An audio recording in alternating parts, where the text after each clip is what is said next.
And I should say special thanks to Dr. Pramodji, because he was coordinating it for 50 sessions are over the half century.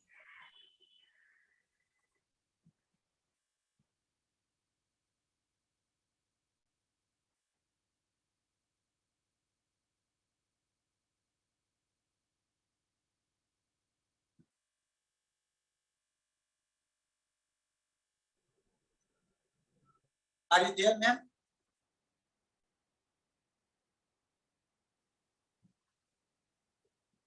साथियों, हो सकता है कोई technical error हो, क्योंकि monsoon Bharat में दस्तक दे चुका है। उसकी वजह से कई बार नेटवर्क की समस्याएं हो सकती हैं, तो आप लोग जुड़े रहिए। अमन जी, टेक्निकल इशू को यह है तो ध्यान रखिए थोड़ा सा। Okay sir. जो साथी नए जुड़ते रहे उनको थोड़ा सा कोशिश करें कि उनको म्यूट करते रहें। Okay, are able to see me right now? Yeah, thank you so much. Yeah, thank you, Ji. Thank you. So I was mentioning special thanks to the entire committee and Dr. Pramodji. So with a deep sense of gratitude to the lineage of the Ahobila Matsishyas, so I bow down to my enlightening guru, Dr. K.V. Krishnanji, who has always been enlightening with his renowned knowledge and bestows even at the age of 73. So my humble pranams to you, sir, and to the organizing committee too. So Hasmat Gurubhyo Namaha. So let me start with a prayer for today's session. Yogena chittasya padena vacham malam sharirasya cha vaidyakena yopaakarotam pravaramuninam patanjalim pranajalilan chosmi. So we salute the great sage Maharishi Patanjali with both the hands, who has purified our mind with the help of yoga. He has purified our speech with the help of grammar and also purified the impurities in our body with the help of medicines. So today I'm going to present the topic on inner mechanism. So let me start. So the topic will be dealt in order to with a great of yogic practices. So we are going to see which is going to be supporting to the inner mechanism. If you are regularly properly following it on a daily basis, we are going to be disease free. So basically we are going to see how to prevent the diseases and how are we going to stay healthy for a holistic well-being.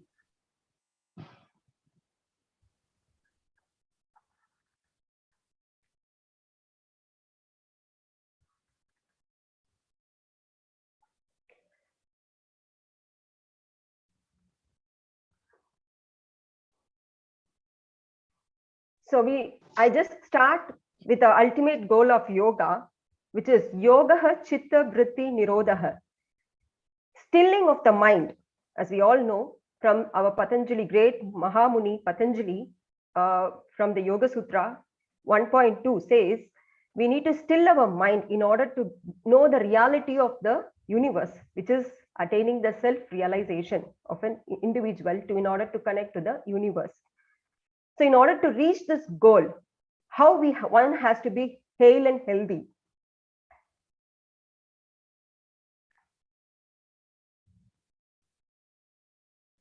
So as per the Taittiriya Upanishad, from the Taittiriya Upanishad, Brahmananda Valli, from that chapter, we all know our yogic, according to the yogic lore, we are connected with 5 sheets of body. That is starting from Annamaya Kosha, Pranamaya Kosha, Manomaya Kosha, Vijnanamaya Kosha, Anandamaya Kosha. So Anandam, first with Annamayam, Annam from the food starts with the physical body, for which asanas play a vital role. So I'm just connecting our yogic practices as well. So even all prior we are starting, one has to be with yama niyama, the self-discipline and social discipline. Of course, that's the basic discipline principle in order to start our journey towards spirituality. So whilst we start with the food, so asana plays a vital role. And once we move to the next layer, pranamaya kosha, where breath plays an important role. In breath, we say pranamayam. The prana Shakti taken into the form of breath goes to all cells and organs, to each and every cell in the body. Next comes the Manomaya Kosha, where it is connected to senses.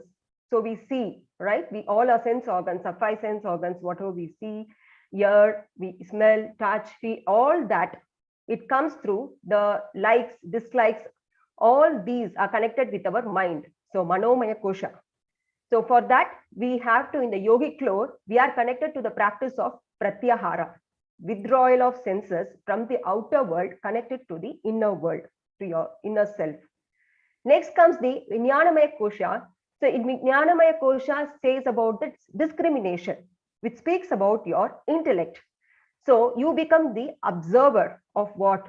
Observing or dharana, concentrating, focusing to a point, one-pointedness.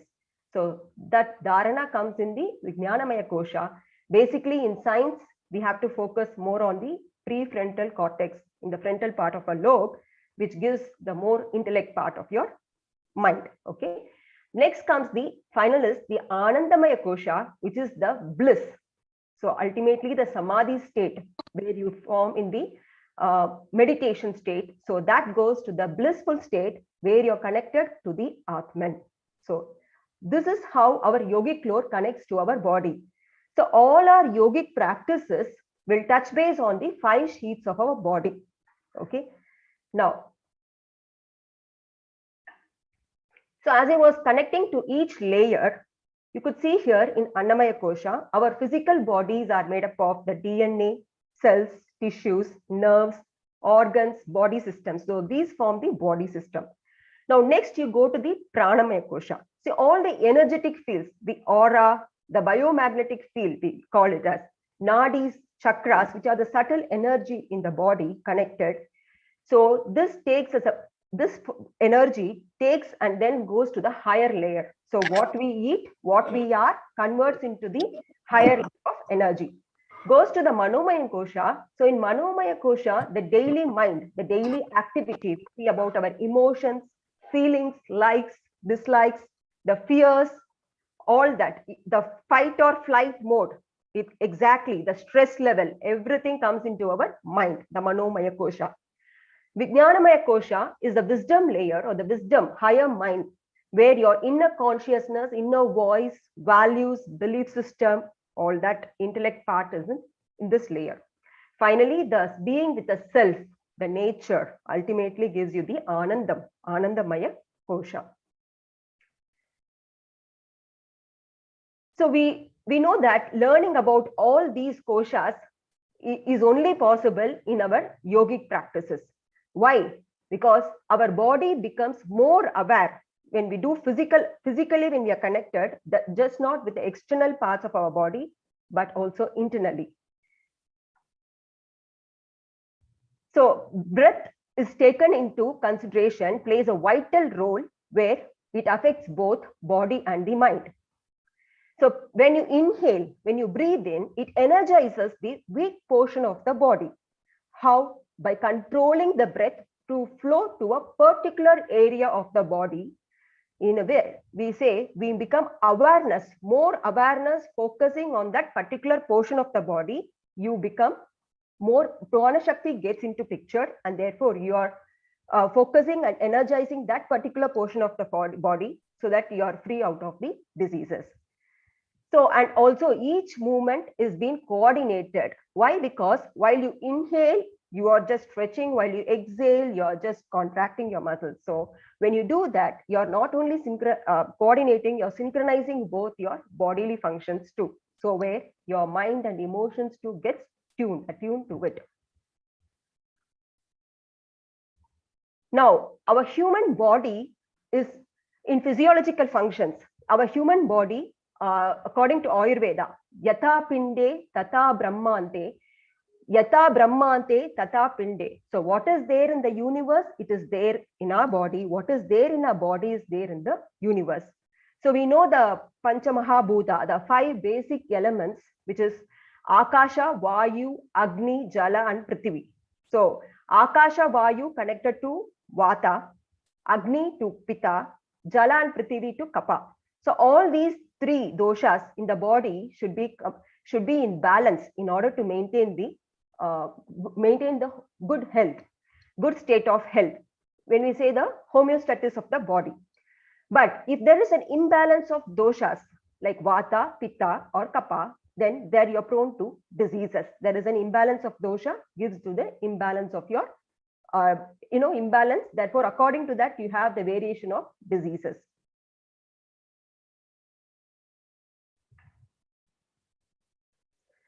So body has, as I mentioned, the air, fire, water, earth energies has to be in balance for the right body function.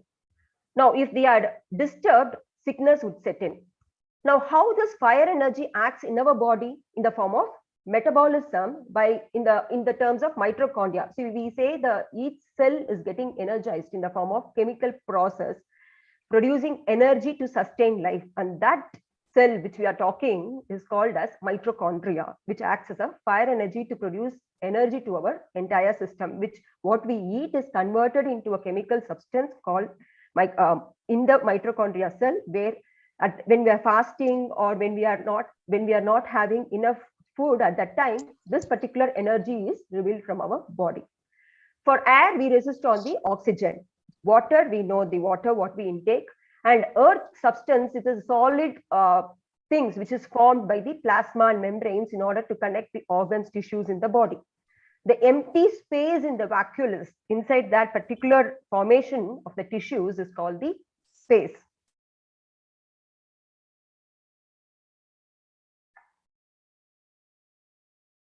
So now we need to understand why we all speak about the Panchabhutas with the universe and within the body. And we also need to understand, before we get into the internal organs, let's understand the pains or the sufferings of the human, what we are with, because according to miseries or the dukkha's, it is of three types that a human has to face to. One is adhyatmika, we face within ourselves. Adi bhautika, because of other living beings. Adi deivika, it's because of the natural phenomena. So which we already understand this. So what is there within ourselves, because which we cause more of illness or unhealthy living? It's because of the mind, right? Of the evil desires, anger, greed, pride, envy. So what we say is the kama, krodha, moha, lobha, mada, matsarya, all these are prone to our own diseases and illness. So most of the diseases, when we say, it comes out of adhyatmika. Adi bhautika, because of the evil-minded people or the beasts, so which caused problem to our own surroundings and environments. And natural phenomena, of course, the earthquake, the floods, the storms, all these, now we're just coming out of this COVID situation too. So all these are hindrances to our spiritual life. So therefore, when we focus on adhyatmika with yama and niyama, with a disciplined way of life, ultimately our environment is going to support and we are going to go ahead of the spiritual life. So now let's understand our own self, that is what are the internal organs. So in order to avoid the maximum to avoid the diseases to enter into our own system. So the main system in our human body consists of the skeletal system, the bone system, which is made up of the bones, and that gives the structure to the body and also the formation of tissues and organs and all that. Circulatory system, cardiovascular system is depending on the heart, arteries, veins. So the nutrients carry to each cell of the body, and therefore waste are removed from the body too. And very important to notice, the circulatory system gives main important to maintain the homeostasis. The body main homeostasis or the body temperature is maintained in the cardiovascular system. Next comes the respiratory system. So it deals with the breathe in, breathe out, give more oxygen to your system and expel the carbon dioxide.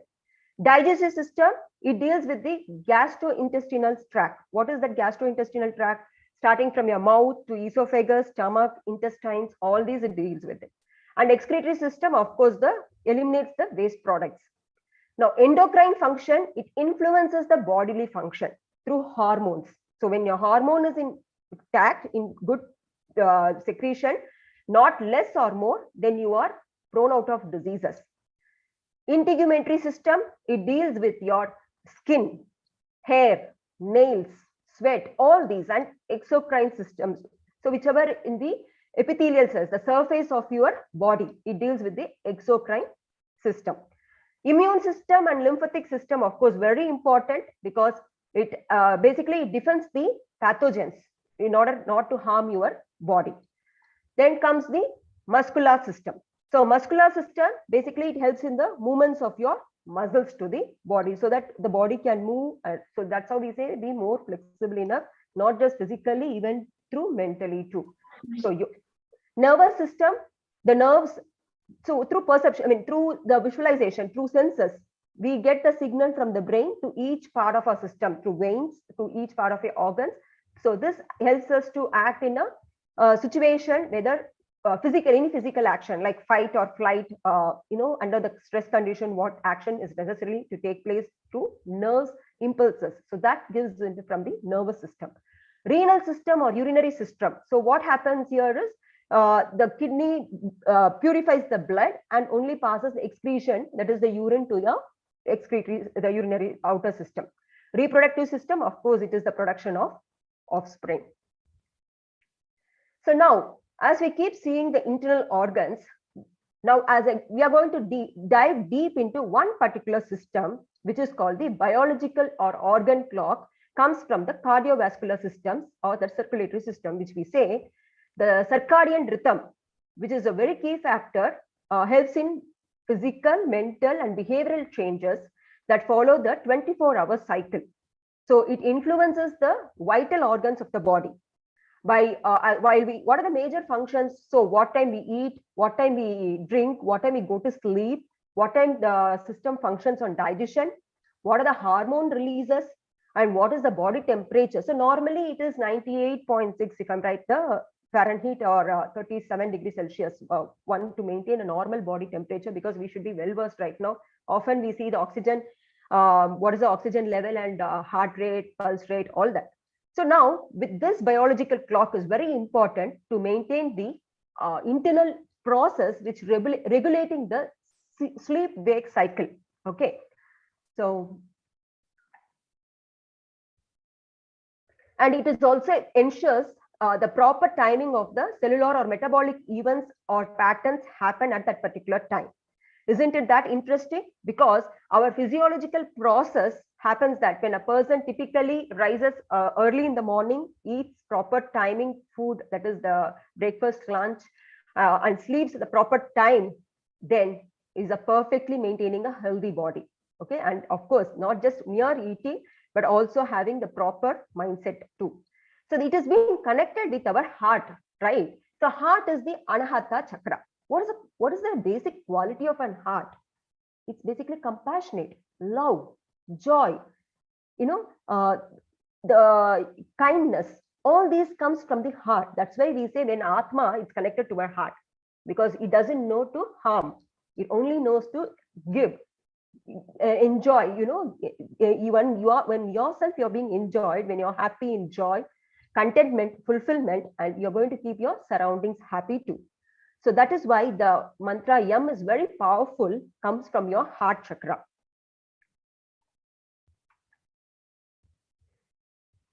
So here the organ clock, what we are talking, it has physiological functions which is controlled and coordinated by the large group of nerve cells which is present in the hypothalamus area of the brain.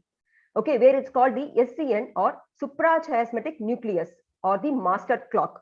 So normally when we wanted to wake up in the morning around 5 o'clock, what we do, we keep an alarm and then set it up, and then we don't snooze it if you are going to be early riser. So you continue for a week or a month. What happens? You don't need to have a external clock. Already a timer is built in your system. I need to wake up at 5 o'clock. That is called the organ. You tune your system. You tune your entire system according to your lifestyle. That's called your everyday activity, daily routine. So, but typically what should we follow? 3 a.m. to 5 a.m. That's where our organ lung is connected for purification and removal of toxins through gas exchange. Why we say that is called the Brahma Muhurta. You get up early in the morning, and because it is very good. If you get fresh air, because the element air, you see the right hand side, the element air is very essential towards it. And 5 to 7, large intestine. That's where it absorbs the water. You take water and few nutrients, and it removes the solid waste from digestion. And next comes the 7 to 9, having your breakfast, because it converts fruit to food to juice by mixing from the bile juice, the gastric juices, and break it for absorption. So when there's something which is converted solid matter, that is why the earth element gets connected. From 9 to 11, the spleen, so absorbing the nutrients and help the formation of blood, right? So therefore earth elements get connected. And from 11 to 1, heart. So it is pumping continuously. Our heart pumps blood from deoxygenated to oxygenated blood, and therefore it sends to a whole parts of our body. Therefore the fire element, okay, what we eat, and that is the nutrients is being carried. Therefore even the purification of blood is very, very important to carry it each cells of the body. 1 to 3 p.m. it is a small intestine absorbing again nutrients through digestion and sending the waste to the large intestine. So therefore the fire element. From 3 to 5, it's the urinary bladder, storing and removal of the waste. So therefore the water element is inactive. And 5 to 7, kidneys, purification of blood by water circulation. Therefore water element is active. 7 to 9, the pericardium. It's a thick fluid surrounding the heart. Therefore, suddenly there is a fight or flight. The heart it's very tender. Immediately there should not be a stroke or heart attack for everyone otherwise. So this pericardium is a very protective, very thick layer and protects the heart for any physical and emotional aspects. So suddenly someone gets, holds their chest, and by hearing so much of emotional aspects, there is a pericardium which protects the heart not to go very down and maintain the rhythm of the heart. Triple warmer 9 to 11, it maintains the heat circulation. So triple warmer mainly, lungs, spleen and kidney are very important 3 major organs which is connected with triple warmer. Basically it regulates the water flow and maintains the homeostasis of the body.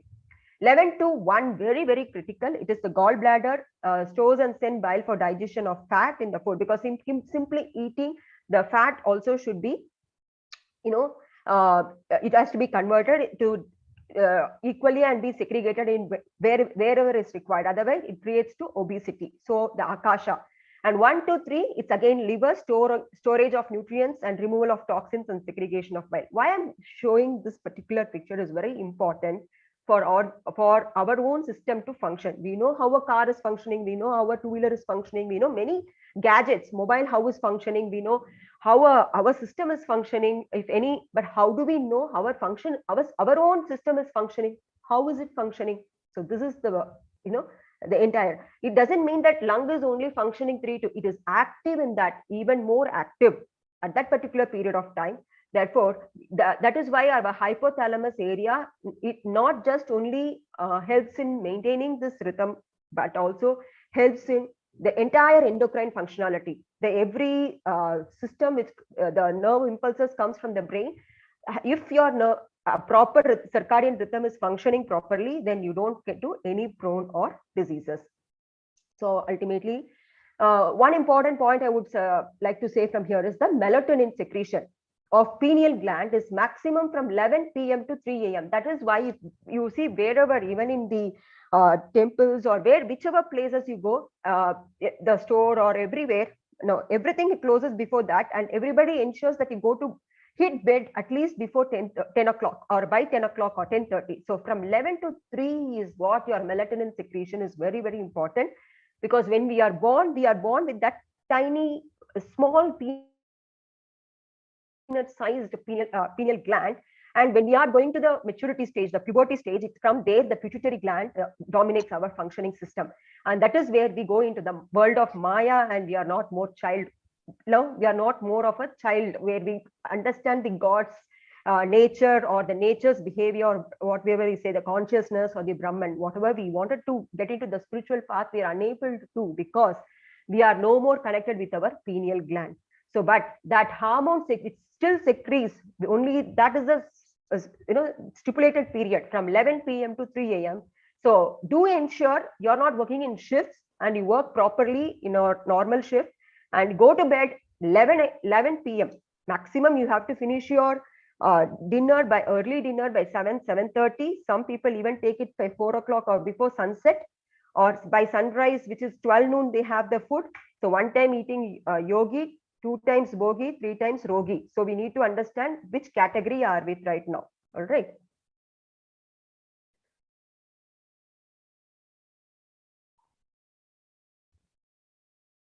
So before I just move into the practices, yogic practices, I just wanted to give a research has been done on the circadian rhythm, and it is they said that 48% are short sleepers and have increased the risk of developing or dying on the coronary heart disease. Another 15% of short sleepers have a greater risk in developing the stroke. And when the stroke or heart disease is in place, because REM, you would have understood this terminology, which is called rapid eye movement. That is a sleep pattern. So we need to understand. Let me also talk about it. Before that, the brain, whatever the process, the biological functions determined by the circadian rhythm cycle is, first is the brainwave activity.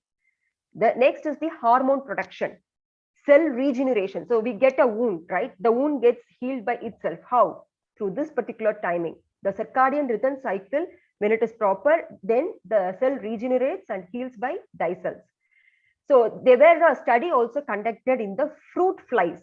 Normally, they say that 60% of human genes is found in that fruit fly. That is normally we find it in our food, right? The flies. That particular fly, they have done this REM cycle, and different times they have done that pattern, and they have seen that there is a short life cycle of the fly, even when it goes on a different pattern. When the circadian rhythm is not proper to that particular life cycle, then it goes out of the way. Then it is prone to heart diseases and stroke and heart attack. All these diseases come into picture. So in order to improve the circadian rhythm, so what we have to do is improve the blood circulation. So the tuberculosis, cancer, all that. Why is it becoming that? Whatever we say, some tumor, it is caused because of there is no energy or prana flowing into the blood. So when there is no prana flowing that particular portion, what happens? There is a stoppage of energy movement. Therefore, you are prone to diseases. So we need to identify when there is a small, wound or a small cut. Okay, it is not developing further. Rather, you're going to stop that by doing the yogic practices. So you have to give strength and endurance to your body. So all these comes in the part of your physical asanas, right? And it also helps ones to relax and you have to have a sound sleep and improve digestion and elimination. So once you are having proper food and you're eliminating it properly, there is no disease at all. Yoga practice is improve. Dance, everything. Okay. So generates a self-esteem. Also, it helps you to form a form of a discipline, which is the lifestyle discipline, peace, happiness, and longevity. This is what we are all looking for, isn't it? So according to the Ayurvedic Institute, you wake up early in the morning and follow the below practices. So what is the practice you're going to follow at the time of Vata? So like the sun salutations, you do slowly at the time of the Vata period. Pitta, you're going to do the moderately, and Kapha, you're going to do it rapidly. Pranayama, do alternate nostril breathing for 12 times in Vata. Pitta is going to do, because it's a fire, right? You're going to do the cooling breathing like Shitali, Shitkari, and Bastrika during the Kapha. Meditation every time, morning 15 minutes you do and evening 15 minutes you do, and you're going to become hale and healthy. So this is the practices given. So now, what is the Ayurvedic model of the 24-hour cycle of energy? So normally from 6 a.m., okay, 6 a.m. to 10 a.m. or 6 p.m. to 10 p.m., which is the Kapha period. And then it starts with 10 a.m. to 2 p.m. is Pitta, and 10 p.m. is 2 p.m. is again the Pitta time. Again, 2 p.m. To 6 p.m. or 2 a.m. and 2 a.m. to 6 a.m. is the Vata time. What happens early morning when you wake up? The cortisol rises or falls depending on the mood, on the mindset, whatever the day you have slept. Okay, and also in the evening time, how the day all through the day went. And Pitta time is the middle of the time when you proper digestion should be there. Okay. And Vata time, mid-afternoon or very early morning, the brain functions is very high. So you need to be doing a very good activity. You'll try to see 8 hours of work. You'll be trying to do it within 2 hours when you are at the middle of the night, like, Vata time. So normally in average teen, the circadian rhythm works like this. So nowadays what happens is the melatonin secretion, people generally don't go to bed even at 11. They have food only at 11 o'clock. Okay, think then when it will get digested and when they're going to go to sleep. And the blue light radiating from the electronic gadgets, right, it suppresses this melatonin, disrupting your sleep completely the whole day. Therefore, you're not going to get proper hormone. Because of that, the teenage people who wanted to grow taller or wanted to have a proper physique, everything going to get destroyed. So they'll not have that kind of a proper system of growth in their body. Even the cells or hormones or the proper organ functionality, physiological, psychological functions, everything gets into a different mode. There is going to be a big dip of your energy. That's why we see even they are awake, not awake till 9 a.m. or 10 a.m. the next day. So the energy goes up after that, 3 a.m. to 7 a.m. Therefore, your morning routine, the total cycle gets destroyed, collapsed. Therefore, they have also have the snacking time, afternoon, right? When you feel slumped, you wanted to have some snacks, 2 p.m. to 5 p.m. Normally, adults may have later years, you will also see this energy there, but teenagers will have the crave for snack. So have a healthy snack, millets, right? Some kind of, we say sundal, what we call it as the form of a healthy protein rich content. So all that you can have. Neither don't have some junk food, fried item, oil food, which is going to disturb not just your pattern of your working, but also the sleep cycle. So now let me also make you understand about the sleep cycle stages. Okay, so now when you're going to go to the bed, what happens is, like for example, 10:30, it will take some time to go to a deep sleep, at least 90 to 120 minutes each cycle.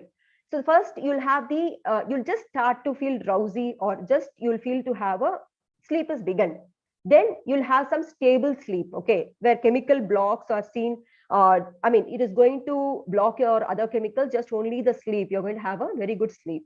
And next, it is going to take off a stage of deep sleep. And this deep sleep only, you will have the growth hormone is released. So teenagers or parents who are here, like, please tell educate your children, give them awareness, make them to go to bed, whatever the cost of the exam tomorrow or no, they have to go to sleep, because very, very essential for the growth hormone. Otherwise, we are facing lot of hormonal imbalances. Then you go to the REM sleep, which is called the rapid eye movement, which actually comes after 120 minutes, 90 to 120 minutes. What happens in this period? It revitalizes the memory. Intense dream occurs. So whatever is stored in your conscious goes to your subconscious and subconscious. And that is the time where your pulse rate is high, where your heartbeat is high. And even you find the dream, the swapna comes into the REM stage of your period. Okay. So if there is a disruption of circadian rhythm because of artificial light, irregular feeding time, whatever the food or the water you intake, and decreased exercise. So what happens? Your cardiovascular disease, there is an increased heart rate, increased blood pressure, sleep disorders, hormonal imbalances. So because why it happens, circadian rhythm, not just, so when you're even hale and healthy, okay, but there is a shift work, okay, extrinsic factors like shift, jet lag. When you travel from one country to another country, there is a jet lag. It also impacts your circadian rhythm. And intrinsic, what happens?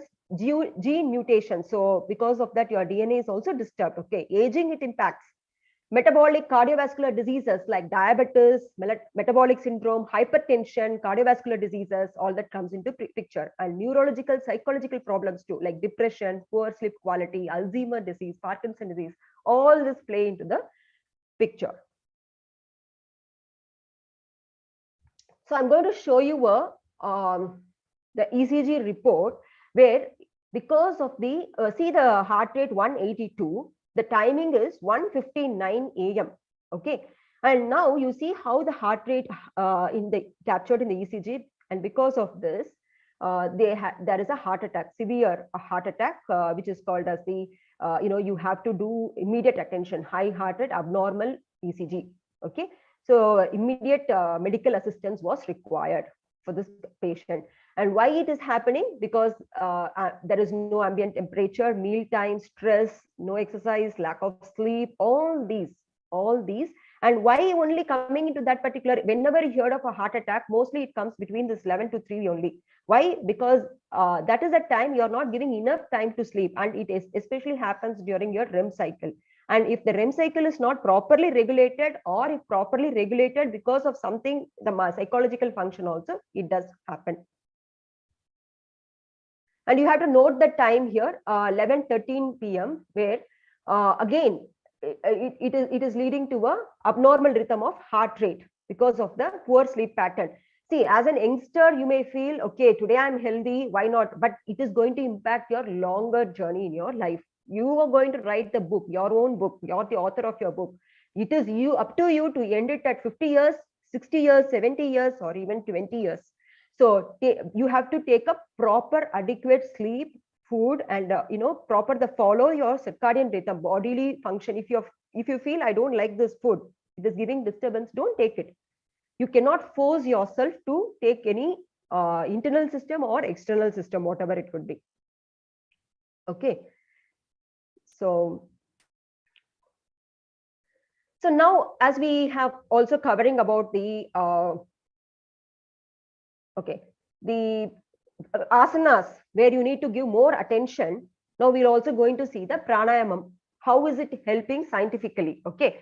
Now in the brain, like it is connected to the spinal cord, isn't it? And there is a cerebrospinal fluid, as you see in the diagram, which is there connected to the central nervous system, through which you could see the long elongated the spine, and this can be activated from your root chakra. And chakras are the spiritual energies rotating around your spine. Okay, so you're going to activate this energy because it is connected with pranayamam. Why? Because what is prana? It is basically the number of nadis connected in our body, which is not visible to our eyes. But these are the energy or the shakti which takes to each and every cells of our body, isn't it? So then the chakras, nadis, all these are connected in order to maintain this prana shakti, higher energy, to higher level. So while we do this pranayamam practice, so physical asana is only to maintain on your physical aspect of your body in order to sit and do the spiritual, other higher energies, higher other yogic practices. What are those? It is pranayamam practice. So it will awake the Mooladhara chakra. Therefore, while you awake the Mooladhara chakra, the fluid gets excited, means it is just going to pass through, and it is going to pass through other chakras, the 7 other chakras too. So when the cerebrospinal fluid moves through the vertebral column, it alters the phases of consciousness. That's why, sometimes when we go or when we do the meditation or we go to that pranayama, start doing a practice in depth, one used to go to the samadhi state, they don't know what is happening to the external world. They start going and observing themselves. Sometimes they say, this was in the last previous birth, but all these, whatever we are connected, it is only to reach to the ultimate, to the universal consciousness. And what are the 7 chakras? Starting from the Mooladhara chakra, Swadhisthana, Manipura, and Hatha, then it goes to Vishuddhi, then the Agnya, and then the Sarasra chakra. So what are the hormones? So here we say that is the chakra 1, the root chakra, then the base, then it goes to the next level of chakras. So now when we see to the hormones, we are connected with all these chakras. When the hormones regulate properly, our chakras are also in balanced condition. Okay, or the vice versa. When we speak in the yogic lore, we speak about chakras. When we are connected with the diseases, we say the hormonal imbalance. So if you see the pineal gland, melatonin is the main function controlling the entire functions of your body. And what are the other hormones been connected to each of your organ system? And once you have the physical signs of imbalances, for example, in root chakra, if you see a sleep issue, poor circulation, reproductive problem, all these comes under the root chakra, which means there is you will find this chakra is in the imbalanced condition. Then goes with the sacral chakra, where you have the lower back pain, infertility problem, digestion problem, lack of energy, kidney problem, gallbladder problem. All this comes when your Swadhisthana is not inactive. Solar chakra, indigestion, liver problem, high blood pressure, heart chakra, chronic fatigue, all these, anxiety, depression, respiratory. So the mind, everything starts from the heart, because it is connected to the brain, and the mind is connected to the heart. Mind, in sense, when we say, it is also another organ, typically telling you that, but when you keep following your Atma, the inner soul, you need to follow what is being directed from the inner soul. Okay. But what we do is, almost everybody start only following our mind. And throat chakra, it is about the problems, the stiffness, neck stiffness, cold symptoms, thyroid imbalances, issues with breathing, all that comes into throat chakra. The Agnya chakra, they called the Broach chakra. It is the ear, eye related issues, balance, sleep paralysis, learning disabilities, hormone dysfunction. Crown chakra, memory problem, nervous system imbalances, dizziness, vision issues. So all these you have connected to the, or each chakra is also connected to the diseases. When there is an imbalance, you need to correct your chakras too in the yogic, through yogic practices. Okay. So when I was talking about pranayamam, right? So it means it helps to increase the prana in the body, right? But now we'll also understand, in order, so pranayama, through pranayama, what we do, we generate heat in the body, and also we generate coolness in the body, isn't it? So when we do it, it also alters the brain function. So we normally have different types of brain waves, like delta, theta, alpha, beta, gamma waves. Now, with the proper practice of pranayama, we'll ensure that proper oxygenation for all parts of the body is being sent out, so that it is curing the many diseases. Proper oxygenation helps in purifying the blood and removal of toxins from the kidney. So when it's properly done, when you have the proper energy flow into the body, and also the proper purified blood goes to each organ of the body, then you are out of disease. Okay. So EEG, it's the brain frequency chart. Okay. Electroencephalogram, which is called as EEG. We know it is called, we are in the beta waves, right? Because we normally into the waking state, always active. Actively means in sense alert. Always we wanted to focus, concentrate. Always we wanted to listen to the 5 physical senses. That is a conscious mind. When we are into that level, it's okay to some extent, wherever is required. If it is overly generated, it happens to the lot of diseases. So we need to come to the alpha waves, which is deep relaxation or light meditation, usually with eyes closed, because we are always connected to the lot of lights, radiation. So you need to relax, so that your brain is, most part of your brain is not activated because of this. And this will sublime your creativity or super learning. Therefore, once you wanted to activate your creativity, then you need to go to a relaxation. Then the next stage is called the theta waves. So where your subconscious mind, usually here is where your REM, dream state, deep meditation, intuition. So people will say, I have an intuition, which means I have a gut feeling. So all this, I remember I've seen you somewhere. I remember I met this place or a person somewhere. All this, or we say, I see you in some few decades ago. So you may not met, but some kind of a feeling. All these are stored in your subconscious mind. That is called the theta waves. Even further you go, delta waves, which is usually a very deep sleep, dreamless state. So here you have automatic self-healing, immune system functions very beautifully, collective consciousness. Beyond this, we say the turiya state.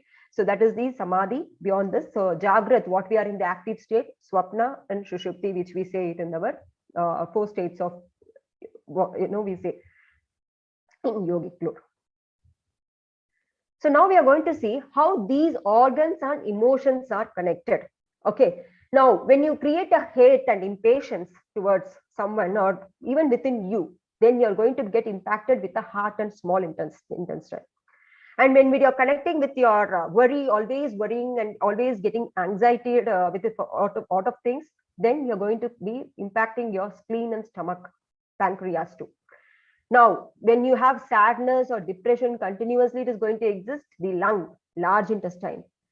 And if you are going to have a fear or fright, and always getting kind of a fear mode, what is going to happen, like getting into that fear, always getting frightened, So kidney and bladder will not function. That's why we have a lot of kidney stones developed, and because of the mental state.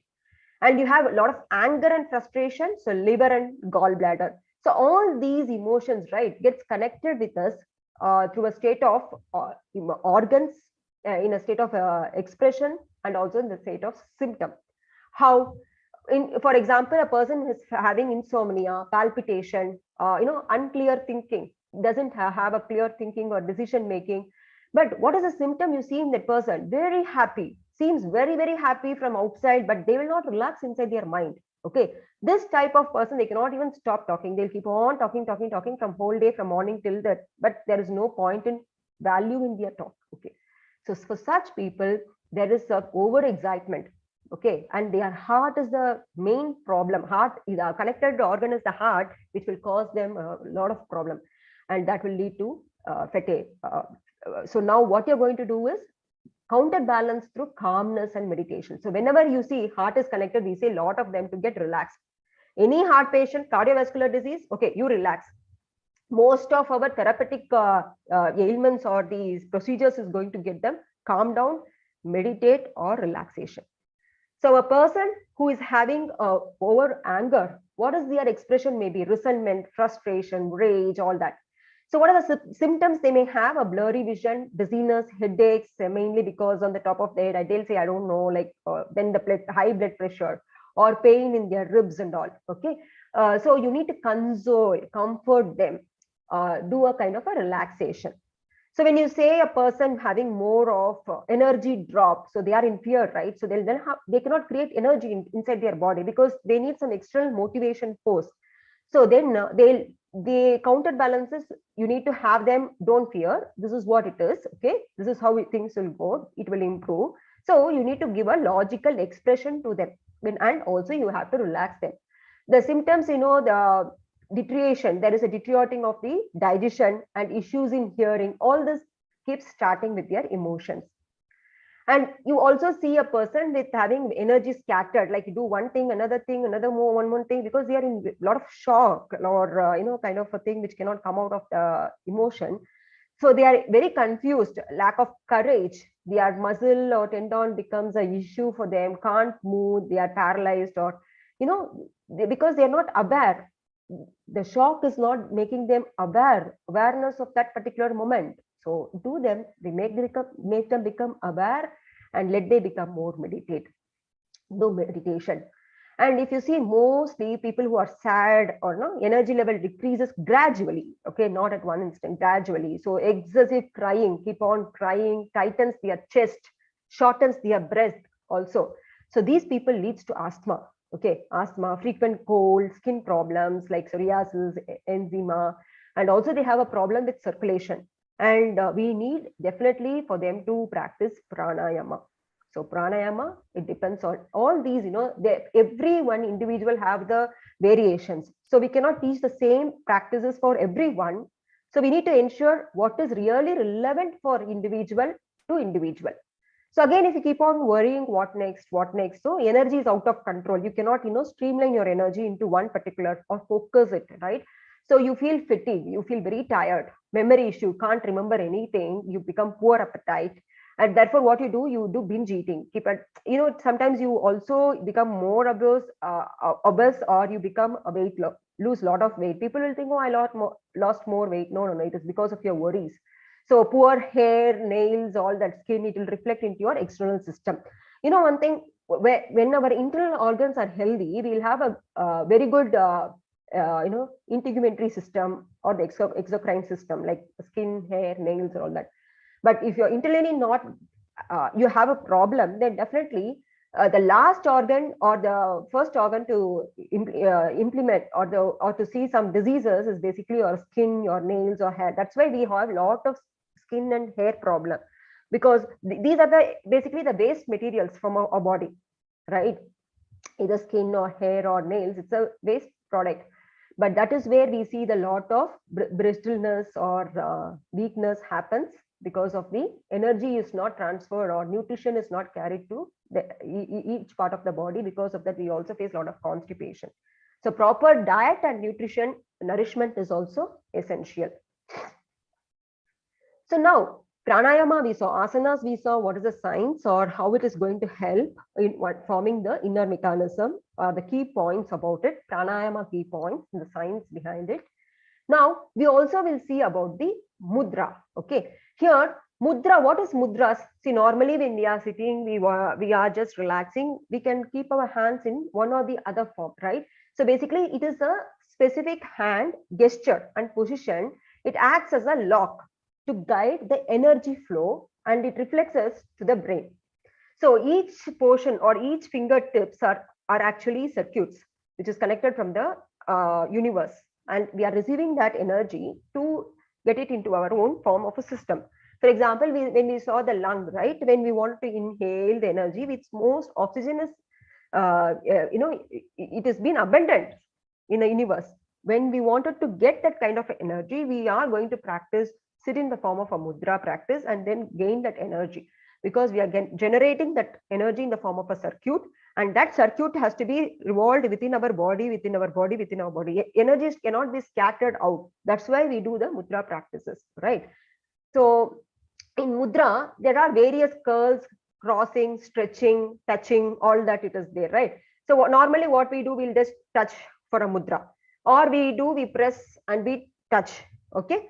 Basically, this is to control, this is to circulate or generate the energy within your own body.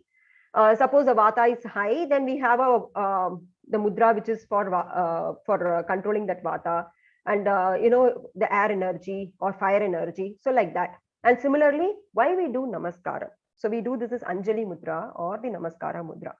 Basically, it is going to be we are not going to gain energy, we are going to surrender ourselves. Okay, why we do say namaskara? Because we are saying we are not going to generate any energy, identity of or the ego, right, which is creating the demolishing the entire universe.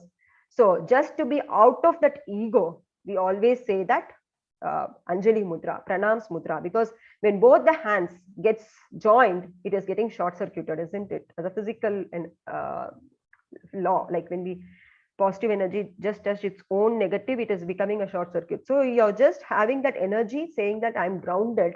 So therefore, I do pranams to you. I do Anjali mudra. So that's why we do go to the God, respect with reverence to elders. We say namaskaram or pranams like that. So the mudras, what we do, all these are part of our daily. This should be inculcated in our daily lifestyle. Okay.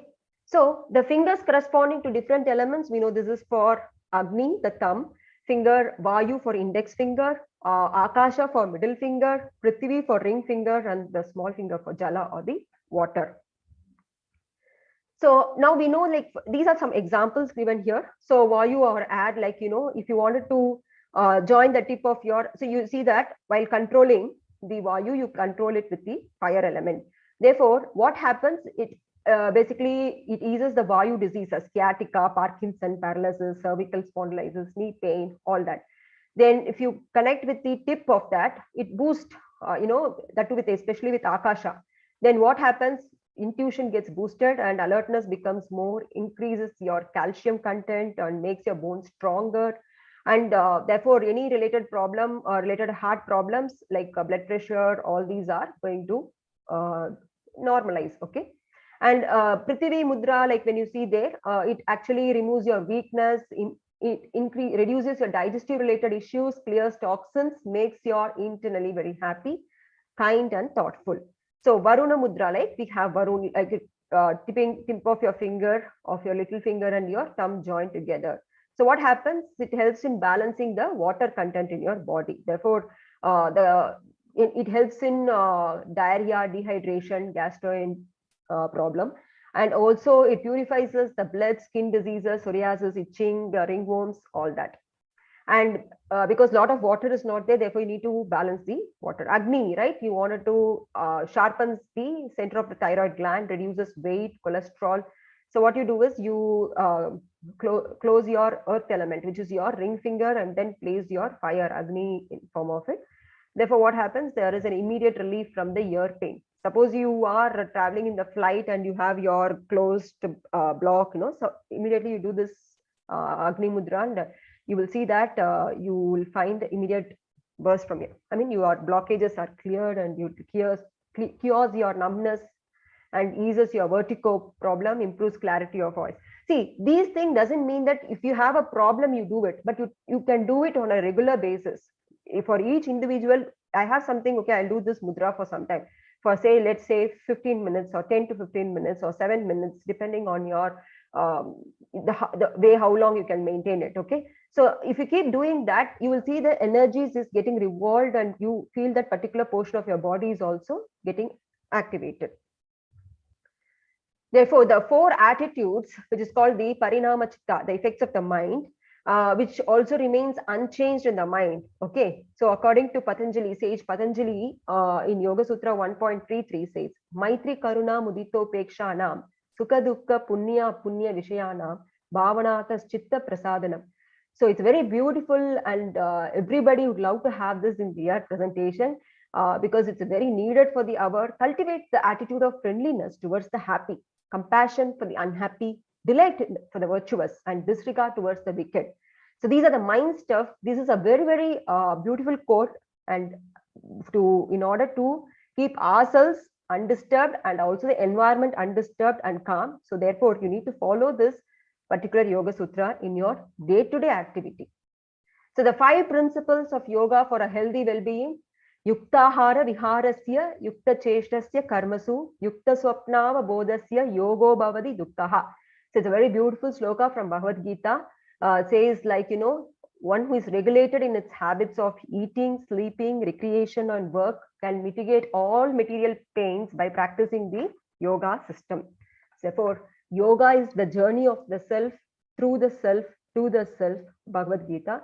So I bow down to Patanjali sage, and for giving me this wonderful opportunity. Asmat Gurubhyo Namaha. And thank you once again for delivering this beautiful session in Indian Yoga Therapist Association platform. Thank you. Thank you very much, ma'am. I'm sure we all are in awe with the amount of information and knowledge that you've shared with us. For me, I'm for sure, I was just so happy and glad. I don't get to attend many sessions, but I'm very glad that I attended today. It was like, I think everyone will agree with it, that it was like a refresher of entire studies of yoga. I think you have tried touching each and every part, and especially integrative approach of yoga therapy has always been my keen interest, and that's and you covering all of this panchakoshas and also chakras, from mudras to everything. It is such we are grateful that you took time to be a part of IYTA family and to share your knowledge, profound knowledge, I must say. I'm sure all thanks to you and your Guruji, ma'am. Without Guru, we are nothing. But again, you are here to share your knowledge. So in a way, for today, whatever knowledge you have imparted, I'm sure for everyone, it will definitely add value. For what happens is when we do something for a while, we don't refresh. We need a refresher, and this was a refresher I think everyone needed. I'm sure. So we are really grateful. I'm sorry again, ma'am, though I wanted to turn on my camera and thank you, and then you could see me smiling all the while, and I'm sure it goes with everyone for what you have shared, how much you have added the value in our life in last 1 hour and 10 minutes. Again, thank you very much, ma'am. If there's any question from anyone, they can just raise their hand.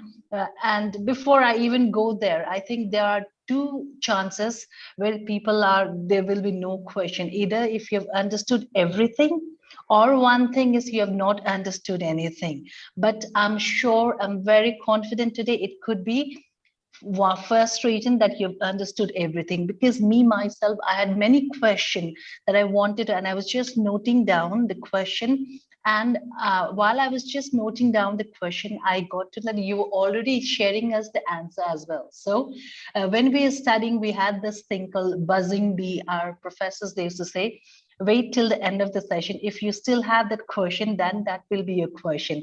But before we could even reach to, I could complete writing down the question, you were already answering. You made it that simple, that easy to understand for all of us. Thank you very much, ma'am. Is there anyone who would want to ask question, or is there if there is any doubt with regarding the topic that we covered today? Yes, ma'am. Actually, I have a small doubt. Actually, everything was really very clear and detailed manner. You have explained everything. But a small doubt, ma'am. That's regarding the mudras. Actually, mudras in yogic field, consciously, if we do the mudras, the effect will be different, and unconsciously, as students or the elderly people without knowledge, if they are doing the same mudras, if we are making them to do the same mudras, what would be the effect, ma'am? Can we make them to do the mudras without the getting the knowledge, or without explaining everything, what is the effect and how to do that and all? Okay. How can we help them, the little ones or the elderly ones? Thank you so much, ma'am, for bringing out this. It's a beautiful question. Why? Because see, as you mentioned, from the children, right, from the childhood to the elderly, everybody wants to do a mudra practice. So when we start with the chin mudra normally, because that is opening up our consciousness, because it opens a lot of our brain centers, which are like, getting more focus, energy level. So what we do for kids, basically, we wanted more them to focus on their education and get more aware of the environment, so that they are carrying themselves very well. So the knowledge mudra, whatever we are talking, it will be helpful for them. But gradually, when the person is suffering from the system, any kind of the imbalance in their system, so that's why we called it as a disease, which we are not at ease. So we focus on that, particularly when the mudras are in place. If they are able to do asanas, mostly I could see normally many people do the practice of asanas, relaxation, things like that. When it comes to mudra, being very specific, because we know their ailments in before that, whatever the ailments are within place. When we diagnose that, we go with a specific mudra. Otherwise, normally what we do, it is a energy circuit. It is the chin mudra. Normally we practice wherever we go, because we wanted to develop our consciousness or develop our brain centers and get more, connected circuits within our own body.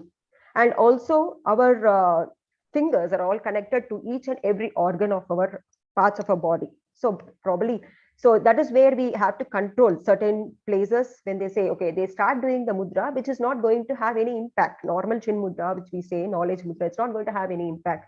But of course, other mudras, whenever we wanted to follow, we have to diagnose. That's why we go with a diagnostic, with a kind of assessment for each individual, and then start involving them in that kind of a mudra practices.